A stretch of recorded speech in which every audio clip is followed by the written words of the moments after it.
أوقات كتير مننا بنقلق بالليل وبنصحى وبيبقى عندنا أرق ومش عارفين ننام. تعالوا أقول لكم على وصفة حلوة جدا جدا أول ما نقوم بالليل نعملها. حديث عن الرسول صلى الله عليه وسلم قال فيه: من تعار من الليل أي استيقظ قلق يعني وقام من بالليل فقال: لا إله إلا الله وحده لا شريك له، له الملك وله الحمد وهو على كل شيء قدير، الحمد لله وسبحان الله ولا إله إلا الله والله أكبر ولا حول ولا قوة إلا بالله. يقول هذا الدعاء ثم قال: اللهم اغفر لي، أو دعا دعاء استجيب له.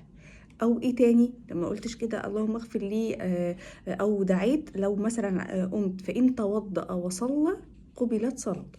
يعني نقول الدعاء ده وندعي بعدها ربنا يستجيب بإذن الله دعاء، أو نقوم ونتوضى ونصلي ركعتين ربنا بإذن الله يقبل صلاتنا. لكل الناس اللي بتقلق بالليل لازم تشوف الفيديو ده.